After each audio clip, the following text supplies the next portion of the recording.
రాజకీయాల్లోకి రావాలని వచ్చి అమాంతం ఎమ్మెల్యేగానో ఎంపీగానో మారిపోయి ఆ తర్వాత మంత్రులైపోయి మూటలకు మూటల కరెన్సీ కట్టలు సంపాదించాలనే వాళ్ళ ఫిగర్ రోజు రోజుకి పైకి పోతోంది. నిండా 30 ఏళ్ళుండవు, జనంతో ఏమాత్రం సంబంధం ఉండదు, డబ్బుంటే చాలు, ఇప్పుడు ఖర్చు పెట్టు, ఆ తర్వాత పొలిటికల్ లాటరీ కొట్టు. ఇవాళ ఏ పార్టీలో టికెట్లు ఆశించే వాళ్ళని చూసినా దాదాపుగా ఇవే దృశ్యాలు.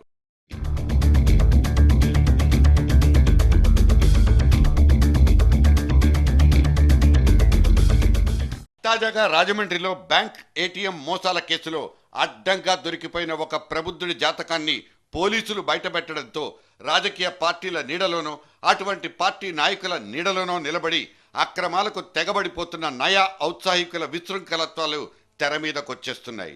ఇంకో 9-10 నెలల్లో ఎలక్షన్స్. ఏ పార్టీలో చూసినా టిక్కెట్ల గోల.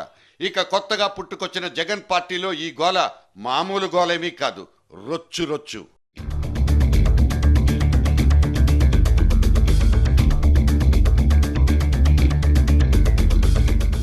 ప్రజా జీవితంలోకి అడుగు పెట్టాలనుకునే వాళ్ళు వీలైనన్ని మోసాలు చేసుండాలి.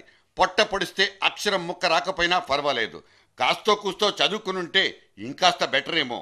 ఇక్కడి ప్రబుద్ధుడు ఏం చదువుకున్నాడో మనకు తెలియదు కానీ తాను జైకొట్టిన జగన్ పార్టీలోకి ఎంట్రీ ఇచ్చుకోవాలంటే ఖచ్చితంగా డబ్బు వెదజల్లాల్సిందేనన్న నిర్ణయానికి వచ్చేశాడు. ఏటీఎం మెషిన్లోకి సొమ్ము చేరవేసే కాంట్రాక్ట్ పని చేస్తూ ఇక్కడి నుంచే తన రాజకీయ ప్రయాణాన్ని మొదలు పెట్టాలనే నిర్ణయానికి వచ్చేశాడు. అంతే, 7.5 కోట్లు దశల వారీగా నొక్కేశాడు. పార్టీ నాయకురాలు పాదయాత్ర చేయడానికి రాజమండ్రిలో 2 కోట్ల మేరకు ఖర్చు చేసి పారేశాడు. ఇంకేముంది, అధిష్టానం దృష్టిలో పడకుండా ఎందుకుంటాడు? ఇప్పటికే డబ్బు ఖర్చు చేసేవాడికే ఆ పార్టీలో టిక్కెట్ అంటూ రాజకీయ వర్గాల్లో హోరెత్తిపోతోంది. మనోడికి టిక్కెట్ ఖాయమైపోతుందనే మాటలు వినబడ్డాయి. ఏ పోస్టో ఏ నియోజకవర్గమో అనవసరం, రాజకీయాల్లోకి ఆరంగేట్రం అయ్యిందా లేదా అన్నదే పాయింట్.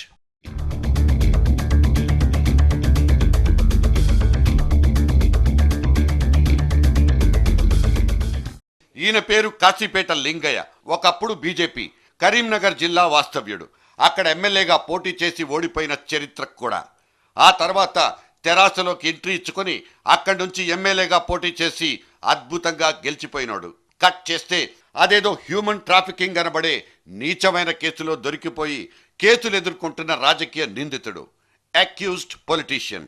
మరేమైందో కానీ ఆయన ఇప్పుడు కాంగ్రెస్ తీర్థం పుచ్చేసుకున్నాడు.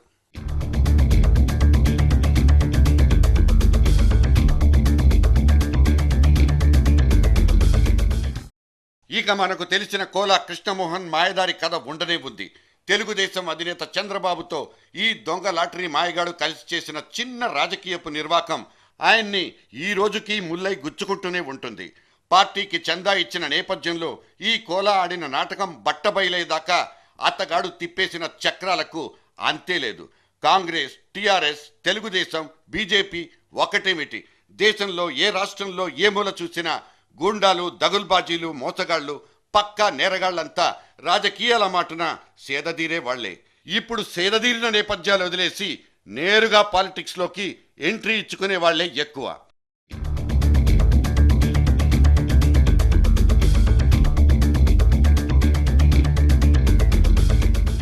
నేరపూరితమైన ఆరోపణలున్న వాళ్లను కావలించుకోకపోతే ఎలా?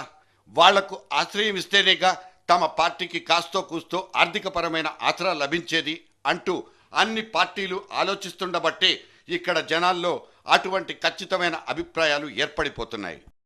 అతను వైఎస్ఆర్ పార్టీలో నాయకుడని, దూరంపూడికి ముఖ్య అనుచరుడని గటా ఈ ప్రచారం వస్తుంది.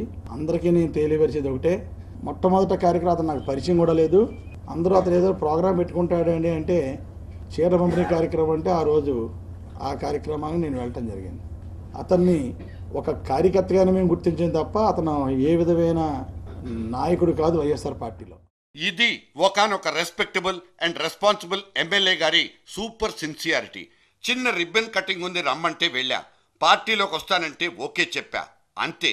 ఎవడైతే ఏంటి, ఎక్కడివాడైతే ఏంటి, మొహం మీద వీలైనంత ఎక్కువ అమాయకత్వాన్ని పులిమేసుకుంటూ ఆయన గారు చెప్పుకున్న ఈ ఒక్క ముక్క చాలు. మన రాజకీయాల్లోకి ఎంట్రీ ఇచ్చుకోవాలంటే మినిమం క్వాలిఫికేషన్లంటూ ఏవీ అక్కర్లేదంటానికి. ఎవరైనా రావచ్చు, ఎంతో కొంత కరెన్సీ పోసి పార్టీకి తనివి తీరా సేవలు అందించుకోను వచ్చు.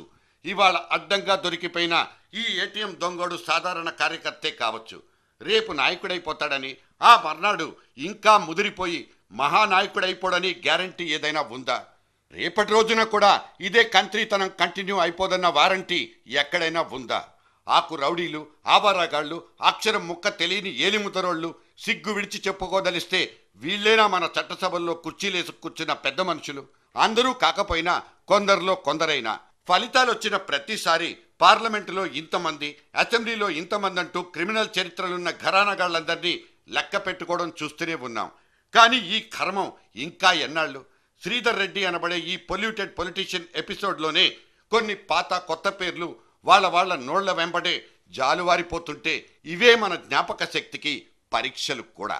ఏ రకమైన పక్షులు ఆ రకమైన గూటికి చేరుకుంటాయి అన్నట్టుగా, అలాంటి పక్షులన్నీ కూడా ఒక చెట్టు మీదకి చేరుకుంటాయి అన్నట్టుగా ఈరోజు రాష్ట్రంలో ఉండే 23 జిల్లాల్లో ఉండే అవినీతి అక్రమాలకు, హత్యలకు, దోపిడీలకు, దొంగ నోట్ల మార్పిడీలకు పాల్పడే వాళ్ళందరూ కూడా ఈరోజు జగన్మోహన్ రెడ్డి గారి నాయకత్వంలో పనిచేస్తున్నట్టుగా ఉంది. ఈ ముఠాలను మొత్తం జైల్లో నుంచే జగన్మోహన్ రెడ్డి గారు నిర్వర్తిస్తున్నట్టుగా ఉంది.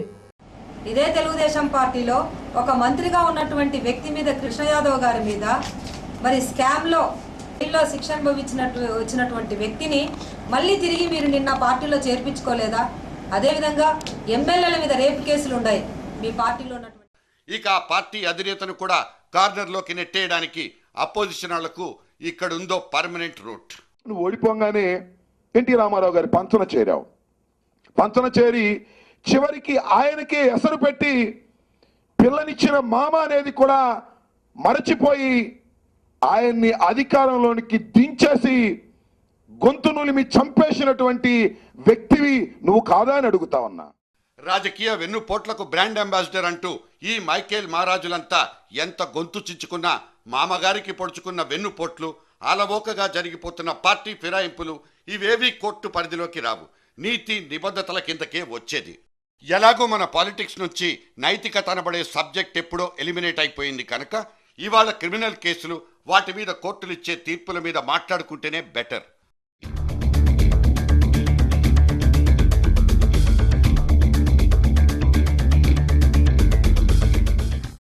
జీతానికి కాకుండా పక్కన నుంచి వచ్చే పీతానికి మాత్రమే అలవాటు పడిపోయే పొలిటికల్లీ కరప్టెడ్ పర్సనాలిటీలకు ఏ పార్టీ కూడా అతీతం కాదు. నిన్న మొన్నటి లిక్కర్ సిండికేట్ల సీజన్లో జైలుకెళ్ళొచ్చిన కలెక్షన్ కింగ్ నున్న రమణకు లోటస్ పాండ్ పార్టీయే ఇవాల్టి కేర్ ఆఫ్ అడ్రస్. దారి ఏదైతేనే దోచుకున్నామా లేదా అన్నదే వీళ్ళందరి ఒరిజినల్ థీమ్. ఇలా దోచుకున్న దాన్ని సక్రమంగా సద్వినియోగపరచుకోవాలంటే ఏదో ఒక పొలిటికల్ పార్టీతో ఫ్రెండ్షిప్ కలుపుకోక తప్పని పరిస్థితి. పార్టీ పదవి కావచ్చు, ప్రభుత్వ పదవి కావచ్చు, ఏదైనా సరే పొలిటికల్ షెల్టర్ కంటే మించిన సేఫెస్ట్ ప్లేస్ ఇవాళ క్రిమినల్స్కి లేనే లేదు. ఇవాళ ఒక యువనేత కొత్త పార్టీ పెట్టుకోవడానికి సైతం ఇదే కారణమన్నది ఆపోజిషన్ వెర్షన్. ఏది నిజమో తేల్చడానికి చట్టాలు, కోర్టులు ఉండబట్టి జస్ట్ మీద పడిపోతున్న ఎలిగేషన్ల మీద మాత్రమే ఇవాళ మనం చర్చించుకుంటున్నాం. వైఎస్ఆర్ పార్టీలో ఇంకొక మంచితనం ఏమున్నదంటే గొప్పతనం అనుకో. ఆ గొప్పతనాన్ని చూసి యువకులు అట్రాక్ట్ అవుతున్నారు. జైల్లో ఉన్నోనికి కూడా ఇంత సింపతి వస్తున్నదేమిరా బాబు, మనం ఏ తప్పులన్నా చేయొచ్చు, జైలు పోవచ్చు, ఒకరిని పొడవచ్చు, ఒకరిని చంపొచ్చు, తర్వాత దేశ నాయకుడిగా ఎదిగొచ్చు అనే ఆలోచన కలిగింది. జస్ట్ రాజధానికి మాత్రమే ఫిక్స్ అయిపోయే బడా బడా నేతాశ్రీల బండారాల గురించి మనం ఎప్పుడూ చెప్పుకుంటుందే. కాకపోతే వాళ్ళు పాదయాత్రల పేరుతో ఊళ్ల మీద పడి చేసుకుపోయే మహాప్రస్థానాలు, వాటికయ్యే ఖర్చుల సంగతేంటి? అది షర్మిలమ్మ కావచ్చు, చంద్రబాబు కావచ్చు, పెద్ద సార్లు వచ్చిన ప్రతిసారి ఊరంతా పందిళ్లు, నేలంతా కార్పెట్లేసి కలరింగిచ్చుకోవడం అనేది లోకల్ లీడర్స్ చేసుకోవాల్సిన కంపల్సరీ డ్యూటీ. అధిష్టానాన్ని సంతృప్తిపరచడం కోసం ఖర్చుకు ఏమాత్రం రాజీ పడని దురవస్థ కూడా ఇదే. ఇక్కడే నేరమయ నేపథ్యాలున్న నాయకులకు ప్రవేశం దొరికిపోయేది. పార్టీ ఖర్చులకు పైసలిచ్చే పైలా పచ్చీసుగాళ్లంతా సడన్ గా పాలిటిక్స్ లోకి వచ్చి మెరిసిపోతారు. వీళ్ళందరి నూలుపోగు సాయాలన్నవి లేకపోతే ఇన్నేసి ఖరీదైన పాదయాత్రలు, ఇంతేసి భారీ సైజు బహిరంగ సభలు, చౌరస్తాకు పైకి లేస్తున్న ఈ విగ్రహావిష్కరణలు ఎలా సాధ్యం? ఇవాళ పంచాయతీల్ని సైతం వేలం పాటలో లక్షలు తగలేసి తన్నుకుపోతున్న ఈ ప్రెసిడెంట్లకు సైతం ఎందుకింతటి గుండె ధైర్యం? చేసిన పాపాల్ని పలుకుబడితో కడిగేసుకోవడం అనేది ఈ ఒక్క రాజకీయ రంగంలోనే కుదిరి చచ్చేది. దాని ఫలితమే రచ్చబండల మీద ఈ వేలం వెర్రి. ఈ ఢిల్లీ కోర్టు ఇచ్చిన అంతిమ తీర్పు ఈ గల్లీగాళ్ల పని పట్టేస్తుందా?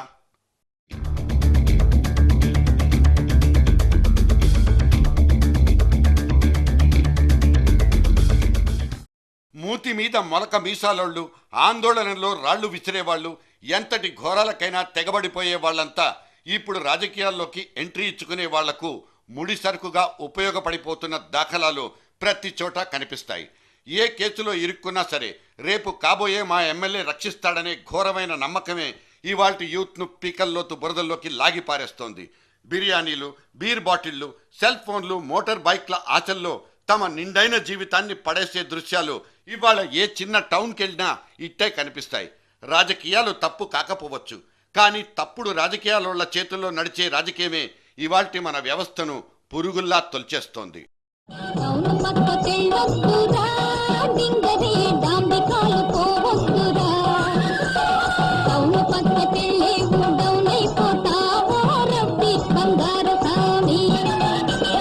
రెక్కలన్నీ ఇరుసుకుంటా రిక్షాలు లాక్కుంటా, రెక్కలన్నీ ఇరుసుకుంటా రిక్షాలు లాక్కుంటా, చిల్లరంతా చేసుకుంటా తిని బాధ చూసుకుంటా. అవును పక్క చెల్లొస్తురా డింగరే డాంబికాలు పోవస్తురా, అవును పక్క చెల్లేవు డౌనైపోతావో రబ్బి బంగారు సామి. రెక్కలన్నీ ఇరుసుకుంటా రిక్షాలు లాక్కుంటా,